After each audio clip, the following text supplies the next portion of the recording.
Assalamualaikum warahmatullahi wabarakatuh. Saya didampingi oleh Pak Menteri Keuangan, Pak Purbaya. Tadi hadir dalam rapat bersama Bapak Presiden dan rapat dengan Pak Presiden tadi membahas terkait dengan kebijakan yang akan diambil yang kita beri nama program paket ekonomi di tahun 2025 ini yang terdiri dari 8 program akselerasi di 2025, 4 program yang dilanjutkan di 2026, dan 5 program yang terkait dengan andalan pemerintah untuk penyerapan tenaga kerja. Mungkin slide-nya boleh ditayangkan. Nah, dari 8 program akselerasi pembangunan tersebut, yang pertama adalah magang lulusan daripada perguruan tinggi dengan kriteria maksimum fresh graduate 1 tahun.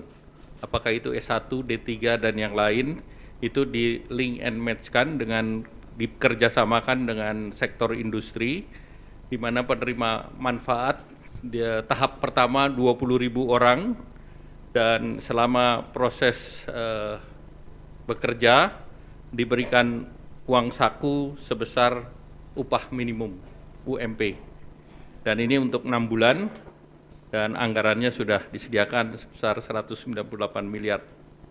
Yang kedua mungkin yang terkait dengan perluasan PPh 1 ditanggung pemerintah yang kemarin sudah diperlakukan untuk sektor padat karya, ini dilanjutkan ke sektor pariwisata, hotel, restoran, dan kafe. Target penerimanya 552.000 pekerja, dan ini diberikan 100% PPh untuk sisa tahun pajak 2025 ataupun 3 bulan. Nah, anggarannya sebesar 120 miliar. Ini bisa pindah ke slide berikut, slide 3. Kemudian bantuan pangan itu juga dilanjutkan untuk 2 bulan. Itu untuk 10 kg beras di bulan Oktober November. Nanti kita evaluasi untuk bulan berikutnya, bulan Desember.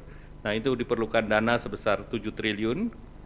Kemudian program bantuan iuran jaminan kecelakaan kerja dan jaminan kematian bagi pekerja bukan penerima upah.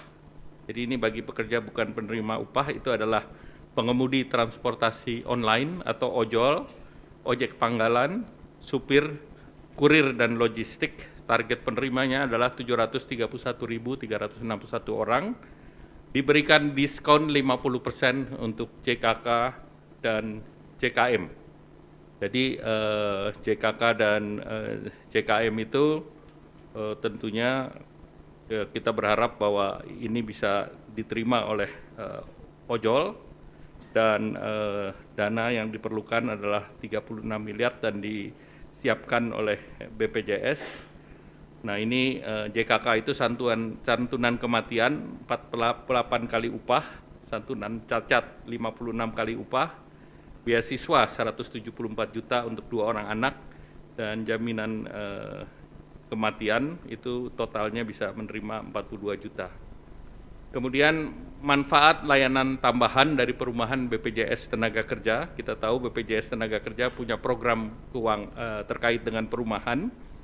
Nah, ini bunganya diturunkan. Jadi sebelumnya adalah BI rate plus 5%, ini diturunkan menjadi BI rate plus 3%. Kemudian untuk penerima manfaat di mana itu bisa untuk menyicil rumah, bisa untuk down payment, dan juga untuk para developer yang tadinya BI rate plus 6 diturunkan juga menjadi 4%. Ini seluruhnya dengan juga relaksasi slick dari OJK. Nah, ini targetnya 150 miliar ditanggung oleh BPJS. Tahun ini ditargetkan sampai 1.000, namun tahun depan akan ditingkatkan jumlahnya karena ini akan mendukung program Bapak Presiden untuk menyediakan 3 juta rumah. Kemudian percepatan deregulasi PP 28, yaitu integrasi sistem kementerian lembaga dan juga rencana daerah tata ruang RDTR ke OSS. Nah, ini akan didorong jumlah daerahnya tadi ditingkatkan bukan 50 tetapi ini 50 kabupaten kota, namun daerahnya menjadi 170 sekian kecamatan, dan diharapkan tahun depan juga bisa ditambahkan. Dan untuk RDTR itu disediakan dana 3,5 miliar per RDTR, di mana dari Badan Geologi Informasi Geospasial akan menyiapkan data, sehingga nanti OSS punya fiktif positif untuk 20 hari kerja. Sehingga kalau ini tidak selesai, maka otomatis akan berlaku, dan itu kebutuhan dananya diperkirakan sekitar 1 triliun. Kemudian pilot project, beberapa program di kota-kota besar, salah satunya adalah di Jakarta untuk gig ekonomi, di mana ini semacam working space, dan ini akan diikuti oleh piloting di berbagai daerah lain, Jabar, Jateng, Jatim, Banten, Bali, Manado, Makassar, dan Batam. Kalau di Jakarta menggunakan dana yang sudah tersedia di Jakarta, dan juga akan mendorong dana yang ada di Ekraf. Nah, kemudian paket 4, tadi yang 8 sudah saya jelaskan, 8 diberlakukan untuk mengakselerasi di 2025, yang 4 adalah yang akan dilanjutkan di 2026. Yang pertama terkait dengan PPh final bagi UMKM yang pendapatannya 4,8 miliar setahun, itu pajak finalnya 0,5% dilanjutkan sampai 2029. Jadi tidak kita perpanjang satu tahun, tetapi diberikan kepastian sampai dengan 2029. Kemudian tahun 2025 alokasinya sudah 2 triliun. Kemudian wajib pajak yang terdaftar sudah 542.000, ini dari Kementerian Keuangan.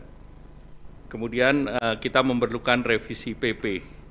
Kemudian perpanjangan PPh pasal 21 DTP untuk pekerjaan sektor pariwisata yang tadi baru diberlakukan akan dilanjutkan tahun depan. Jadi ada kepastian sampai tahun depan PPh sektor Horeca ini masih ditanggung pemerintah dengan estimasi anggarannya 480 miliar dengan gaji di bawah 10 juta.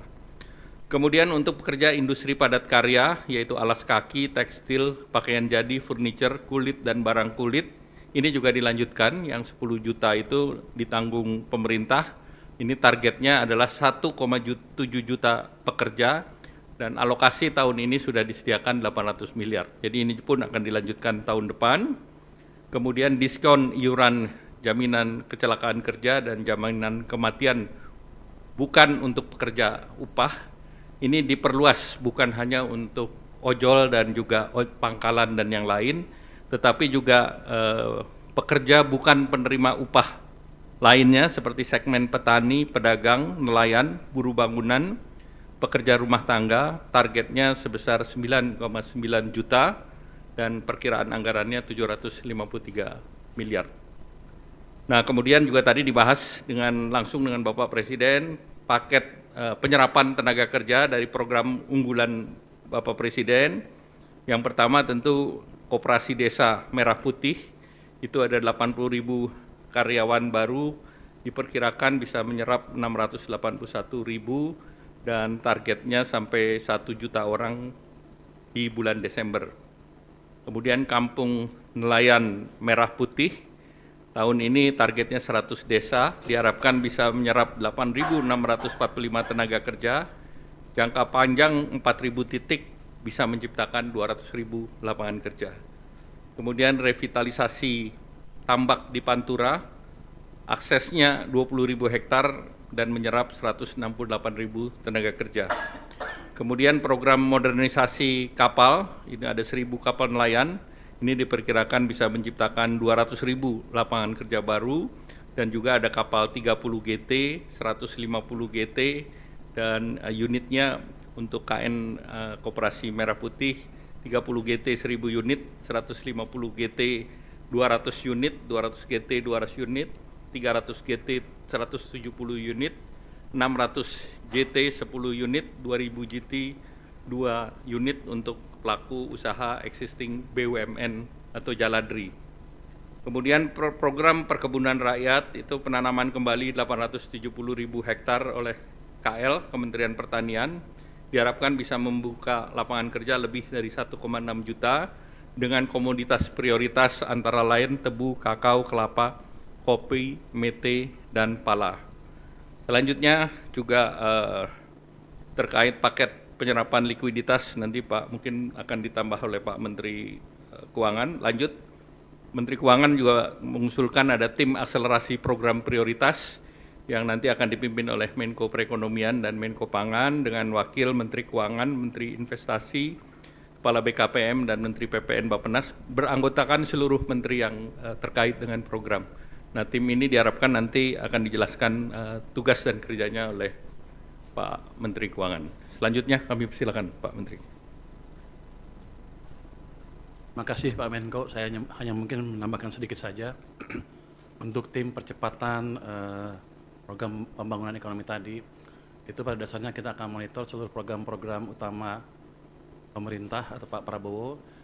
Jadi ke depan harusnya nggak macet lagi, kalau ada yang macet kita akan percepat supaya jalan dengan baik. Yang kedua, kita juga akan menerima pengaduan dari pelaku bisnis, siapapun yang punya bisnis yang masih merasakan ada gangguan di sistem perekonomian atau ketika mereka melakukan bisnis.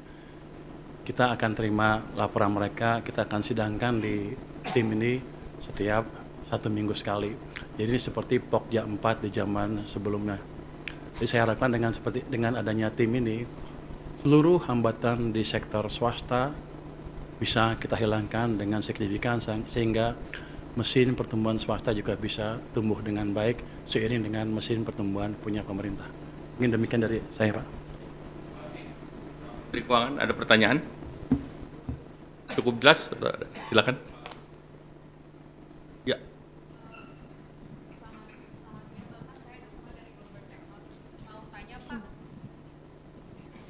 Izin mau tanya Pak soal stimulus PPh 21 DTP, kan itu diperluas ke sektor hotel, resto, dan lain-lain yang pariwisata tadi Pak. Apakah ada alasannya kenapa itu diperluas ke sektor tersebut Pak? Lalu izin bertanya juga ke Pak Purbaya, apakah ada estimasi total belanja perpajakan atau total insentif pajak yang ditanggung pemerintah berapa triliun Pak? Dan mau nanya juga Pak, ini kan dalam beberapa kali APBN kita tren penerimaan itu mengalami penurunan ya Pak. Di tengah hitung-hitungan fiskal yang ketat ini, bagaimana dampak dari stimulus yang diberikan terhadap perkembangan defisit? Apakah defisitnya APBN 2025 akan melebar atau seperti apa Pak? Terima kasih. Yang silakan Mas, 2 dulu ya. Selamat siang Pak Erlangga, Pak Purbaya Stefano dari Reuters. Pak, mau nanya tadi ada estimasi anggaran stimulus itu 16,23 triliun, itu maksudnya untuk yang kuartal 4 2025 dan juga 2026, tapi anggarannya dari 2025 ya Pak, mau mastiin itu aja sih Pak. Kemudian untuk Pak Purbaya itu kan kita udah punya 200 triliun nih Pak di Himbara. Nah, penempatan dana pemerintah di Himbara itu kan dapat depositonya bunganya sekitar 4%. Tapi nanti di koperasinya yang mendapat bunga itu bunga harapannya rendah. Jadi Pak mau tahu Pak, apakah ada selisih Pak biaya bunga Pak, biaya yang dikasih ke koperasi, dan kalau ada itu ditanggung sama siapa Pak? Apakah sama Himbara atau pemerintah gitu Pak? Memastikan tidak ada mismatch gitu Pak untuk biaya bunganya. Terima kasih. Baik, jadi yang terkait dengan tadi untuk perluasan ke sektor pariwisata, itu memang kita melihat bahwa sektor pariwisata terutama Horeca juga sedang mengalami tekanan. Oleh karena itu yang kemarin kita sudah berikan ke padat karya, kita perluas ke pariwisata. Dan diharapkan 482.000 orang bisa memanfaatkan, dan benefitnya mereka bisa memanfaatkan angka 60.000 sampai 400.000 tambahan ke orang per orang, sehingga kita berharap bahwa ini daya beli bisa terjaga juga. Dan kemudian tadi terkait dengan dana, memang 16T itu hanya sampai 2025, jadi bukan 2026, dan itu sebagian program sudah ada di kantongnya kementerian masing-masing, seperti PU, PERA sudah ada di kantong masing-masing, BPJS ada di BPJS, kemudian ada beberapa yang sektor lain yang sudah disediakan oleh Pak Menkyu, mungkin silakan. Hanya menjawab sedikit aja yang tadi apa defisitnya seperti apa. Yang paling besar tadi kan yang 2 kali 10 kilogram itu sekitar 7 triliun. Sudah ada uangnya kami sediakan, bukan berarti defisitnya melebar, tapi saya bisa perkirakan tuh setiap tahun tuh penyerapannya berapa sih anggaran kita. Tahun lalu kan ada sisa juga, saya bisa hitung sisanya berapa. Jadi daripada sisa, tinggal 3 bulan lagi mungkin nggak kepake, saya pakai ke sana. Jadi ini hanya optimalisasi penyerapan anggaran supaya berdampak bagi perekonomian tanpa merubah defisit terlalu signifikan. Nanti kalau ekonominya tumbuh lebih bagus kan, kalau kita asumsikan rasio tax ratio-nya konstan, kalau PDB-nya tumbuh lebih cepat kan tax-nya lebih cepat juga. Jadi mungkin dampaknya ke defisit cenderung netral to positif. Tadi kalau apa tadi? Oh, yang bunga ya? Enggak, bunganya itu pada dasarnya ya, ini kan 200 triliun sudah masuk ke sistem. Uang itu bisa dipakai untuk koperasi merah putih kalau sudah siap, dan kami ada instruksi ke perbankan kalau mereka pakai untuk koperasi merah putih, otomatis bunga yang kami charge ke mereka lebih rendah, jadi ke 2% dari sebelumnya, sekitar 4% ya. Jadi otomatis seperti itu. Jadi nggak ada lagi cost tambahan bagi Himbara ya. Jadi harusnya sih akan berjalan mulus. Cuma nanti kita gebrak-gebrak biar lebih cepat aja. Baik, masih ada? 2 lagi ya, silakan Mas. Untuk Pak Purbaya mungkin Pak, saya Herdi dari Detikom Pak. Mungkin pertanyaannya mengenai yang program gelontoran dana 200T ke perbankan Pak. Mungkin itu sejauh ini progresnya seperti apa Pak? Apakah semua sudah masuk ke 5 bank itu? Terus mungkin setelah ini gitu Pak, apakah itu kan cuma 6 bulan ya Pak ya penempatannya? Apakah nanti bisa diperpanjang atau mungkin diperluas selain 5 bank itu Pak? Iya, artinya 200T apakah bakal tambah juga gitu Pak? Mungkin pertanyaan saya itu aja Pak. Terima kasih banyak. Ada lagi? Cukup, silakan Pak Purbaya. Jadi 200T hari Jumat sudah masuk ke perbankan. Uangnya udah nongkrong di sana. Sekarang saya duga para dirut bank pusing. Mau nyalurin kemana? Tapi saya pikir dengan cara itu, paling enggak kalau mereka belum bisa nyalurin karena mereka punya uang lebih, dia nggak akan perang bunga lagi, bunga akan cenderung turun, itu akan berdampak ke ekonomi dengan itu sendiri ya. Bisa bunga pinjaman turun, bisa juga bunga deposit turun, yang jelas cost of money turun, jadi yang punya uang nggak ragu untuk belanjain, yang mau pinjam ke bank nggak ragu untuk pinjam. Untuk alokasinya sebetulnya niat saya adalah suka-suka banknya. Tapi kalau banknya agak bingung, nanti ada guidance di mana mereka bisa memanfaatkan uang itu untuk membantu program-program unggulan pemerintah. Jadi win-win solution ya.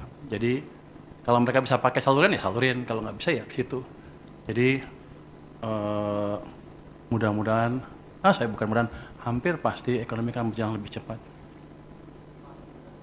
Setelah 6 bulan, saya udah hitung, ini pertanyaan banyak orang, apakah setelah 6 bulan akan ditarik oleh pemerintah. Saya bisa hitung bahwa biasanya uang pemerintah yang disimpan di bank sentral itu lebih di atas itu. Jadi kalau 200 triliun aja tidak akan mengganggu kondisi saya. Dalam pengertian saya tidak harus terpaksa menarik dari perbankan kalau kepepet, dalam keadaan kepepet. Jadi harusnya itu jumlah yang cukup sustainable untuk di bank maupun untuk perpurata pembiayaan program pembangunan yang lain. Enggak, taruh aja di situ terus. Saya nggak perpanjang. Biarnya seperti itu. Jadi ini kan nggak ada termnya sebetulnya. Yang kemarin dia bilang 6 bulan itu salah. Yang anak buah saya selalu nulis. Pada dasarnya seperti itu aja. Seperti saya naruh uang di bank suka-suka saya sampai kapan. Muter di situ supaya muter di perekonomian. Biar banknya mikir. Tambah nanti kita lihat kondisinya. Sekarang aja udah pusing lu minta tambah. Lu ngomong ke dirut bank deh. Dia udah pusing, aduh dikasih duit banyak nih, aduh. Tahu nggak Anda? Pada waktu saya mau nyalurin 200 triliun, banknya bilang apa? Saya hanya sanggup menyerap 7 triliun. Saya bilang enak aja. Kasih ke sana semua, biar mereka mikir. Jadi bukan saya lagi yang mikir, mereka yang mikir. Baik, terima kasih Pak Menteri Keuangan, terima kasih Bapak Ibu teman-teman media cetak, media elektronik. Assalamualaikum warahmatullahi wabarakatuh.